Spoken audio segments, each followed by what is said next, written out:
हाँ जी, अस्सलाम वालेकुम। तो आज हम एमडी कैट का बहुत ही इंपॉर्टेंट टॉपिक यानी कि स्टिचोमेट्री को डिस्कस करने जा रहे हैं।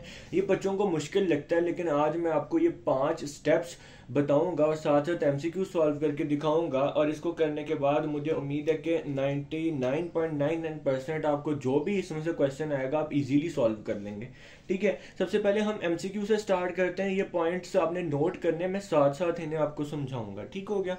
सबसे पहले एमसीक्यू ये है कि 54 gram of aluminium react with how much mass of oxygen to produce alumina. ठीक है, अब सबसे पहले काम क्या करना है, स्टेप 1 के बैलेंस द इक्वेशन, यानी aluminium plus oxygen to produce alumina. Alumina होता है Al2O3। ठीक हो गया। इसके बाद आपने इन्हें बैलेंस करना है। अब बैलेंस कैसे करना है, वैसे तो आप लोग अब एमडी कैट में आ गए हैं, आपको बैलेंस द इक्वेशन तो आनी चाहिए, लेकिन मैं बता देता हूँ। तो सबसे पहले ऑक्सीजन यहाँ पे 2 थी, यहाँ पे 3 है। ठीक है, तो अब आप क्या करोगे, यहाँ पे 2 से मल्टीप्लाई कर दो, इधर 6 हो जाएगी, यहाँ पे 3 से मल्टीप्लाई कर दो, यहाँ भी 6 हो जाएगी। ठीक है, जो रिएक्टेंट में जितनी चीजें उतनी ही चीजें प्रोडक्ट में होनी चाहिए। अब यहाँ पे 2 से मल्टीप्लाई किया था तो 4 एल्यूमिनियम हो गए थे, लिहाजा यहाँ भी 4 से मल्टीप्लाई कर दो ताकि इधर भी 4 एल्यूमिनियम हो जाए। ठीक है, स्टेप नंबर 2 क्या है कि calculate the number of moles from data. अब जिसके हमें मैस दिया गया है ना, हमें एल्यूमिनियम के 54 ग्राम दिए गए, इसके नंबर ऑफ मोल्स कैलकुलेट करने हैं स्टेप नंबर 2 में। अब नंबर ऑफ मोल्स कैसे कैलकुलेट करने हैं कि number of moles is equal to mass divided by molar mass. Mass किसके इक्वल है, 54 ग्राम। मोलर मैस एल्यूमिनियम का होता है 27। So 54 divided by 27 is equal to आ जाएगा हमारे पास 2 मोल्स। ठीक है, अच्छा अब स्टेप नंबर 3। स्टेप नंबर 3 में क्या करना है, compare the coefficient of known with unknown. Coefficient क्या होते हैं, शुरू में जो रेड से लिखे हुए इन्हें कोएफिशिएंट कहते हैं।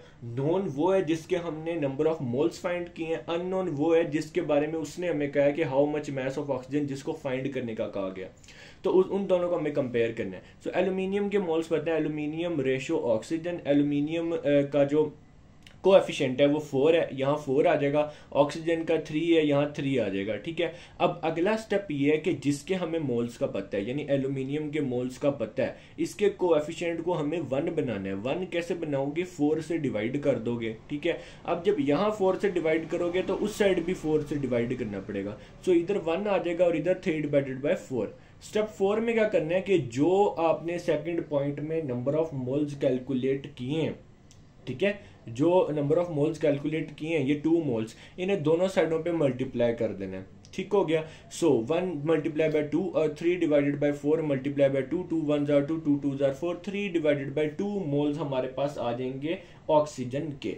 अब उसने पूछा था हाउ मच मैस, यानी हमें मैस निकालना है ऑक्सीजन का। आप जानते हैं number of moles is equal to mass divided by molar mass. Mass किसके इक्वल होगा, moles multiply by molar volume. Moles कितने हैं, 3 डिवाइडेड बाय 2, और मोलर वॉल्यूम नहीं, सॉरी मोलर मैस।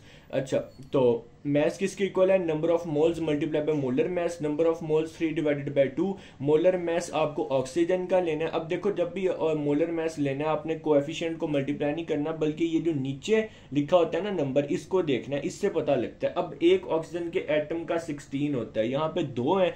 ठीक है, इधर 2 लिखा है, इसका मतलब है 32 होगा। सो 2 1 2, 2 16 32, 3 को 16 से मल्टीप्लाई करोगे 48 ग्राम आपके पास आंसर आ जाएगा।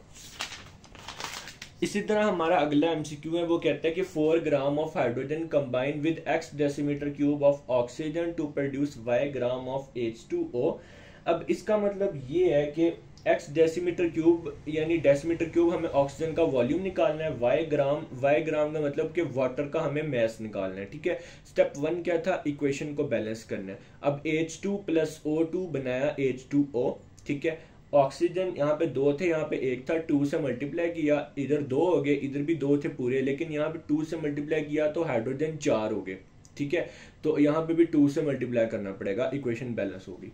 अब स्टेप नंबर 2। स्टेप नंबर 2 में हमें मोल्स कैलकुलेट करने थे। मोल्स कैसे कैलकुलेट करोगे कि जो मैस दिया गया ना जिसका, उस हाइड्रोजन का, अब यहाँ पे हाइड्रोजन का दिया गया, उसके नंबर ऑफ मोल्स कैलकुलेट करने हैं।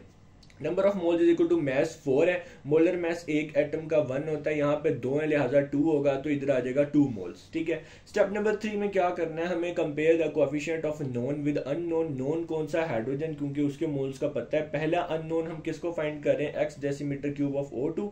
ठीक है, तो लिहाजा 2:1, इसका कोएफिशिएंट 2 है, ऑक्सीजन का कोएफिशिएंट 1 है। अब जिसके मोल्स का पता है, हाइड्रोजन के मोल्स का पता है, उसे हमें 1 बनाना है। कैसे बनाओगे? 2 से डिवाइड करोगे, यहाँ भी 2 से डिवाइड करोगे, ये 1 आ जाएगा और ये 1/2। अब अगला काम क्या था कि नंबर ऑफ मोल्स जो निकाले थे इन्हें दोनों साइडों पे मल्टीप्लाई करना है। सो 1 को मल्टीप्लाई 2 से करोगे, 1/2 को भी 2 से मल्टीप्लाई करोगे, आंसर आ जाएगा 1 मोल। अब ये हमने ऑक्सीजन के मोल निकाले। अब बेसिकली हमें इसका वॉल्यूम निकालना है। अब आप एक फार्मूला जानते हैं, मोल्स में आपने पढ़ा था कि number of moles is equal to volume in decimetre cube divided by molar volume. ठीक हो गया। सो वॉल्यूम किसके इक्वल आ जाएगा? Number of moles multiply by molar volume. Number of moles A के मोलर वॉल्यूम होता है 22.414। आंसर आ जाएगा 22.414 डेसीमीटर क्यूब, क्योंकि 1 से ही मल्टीप्लाई हो रहा है।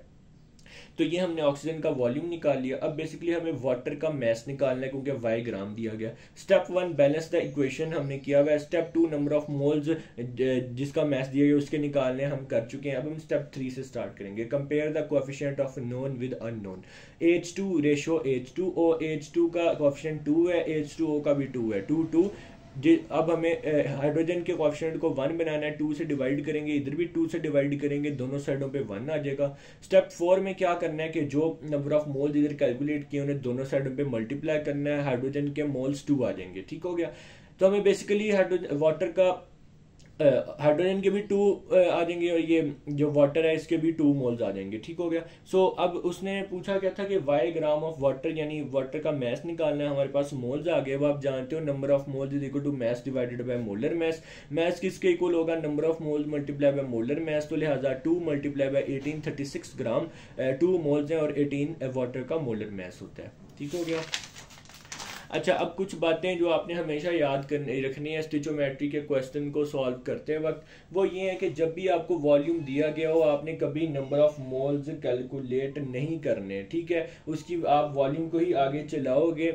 ठीक है। इसके अलावा अगर दो गैसेस का वॉल्यूम सेम है तो उनके नंबर ऑफ मोल्स भी इक्वल होंगे। इसके अलावा जितने रिएक्टेंट में कार्बन एटम्स होंगे उतने प्रोडक्ट में कार्बन डाइऑक्साइड के मॉलिक्यूल प्रोड्यूस होंगे, और जितने number of hydrogen atoms reactant में होंगे उसका हाफ वाटर मॉलिक्यूल्स के प्रोड्यूस होगा। तो अब मैं आपको एमसीक्यू में भी ये बातें समझाता हूँ। पहले इससे रिलेटेड एमसीक्यू करवाता हूँ, ये थर्ड पॉइंट से रिलेटेड कि 4.6 gram of ethanol burn in excess of oxygen to produce x decimetre cube of carbon dioxide and y gram of water. So mass किसका है हमारे पास? एथानॉल का।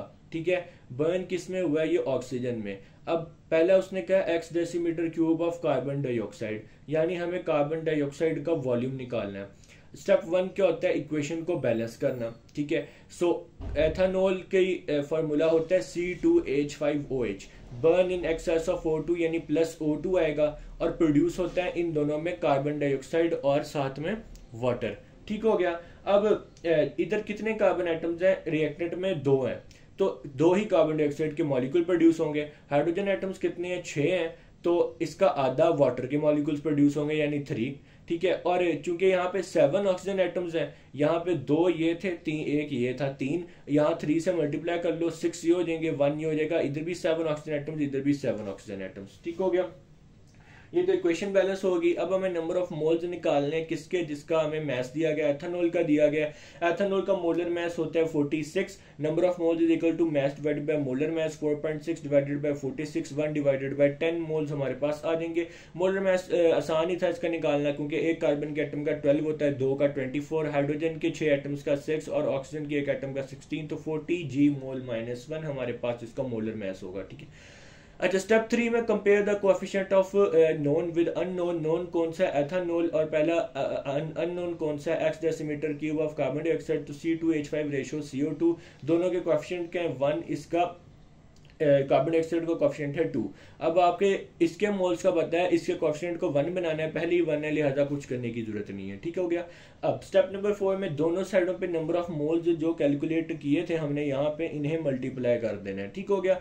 1 को मल्टीप्लाई करना है 1 डिवाइडेड बाय 10 से, इधर 2 को मल्टीप्लाई करना है 1 डिवाइडेड बाय 10 से, आपके पास 1 डिवाइडेड बाय 5 मोल्स आ जाएंगे। ठीक है।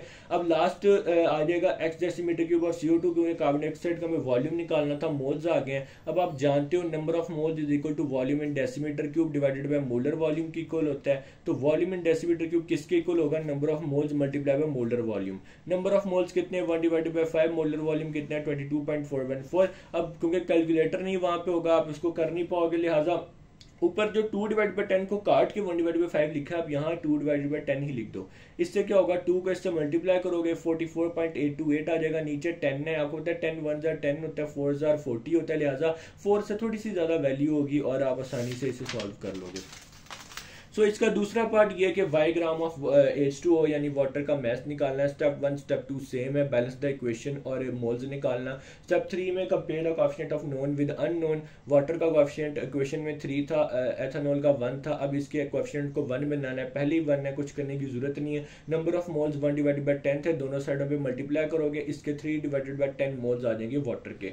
अब आपने इसका मैस निकालना है, आप जानते हैं number of moles is equal to mass divided by molar mass. Mass किसके इक्वल होगा, number of moles multiply by molar mass. तो 3 divide by 10 multiply by water का मोलर मैस 18 होता है, तो 3 को 18 से करोगे 54 डिवाइड बाय 10 5.4 ग्राम्स।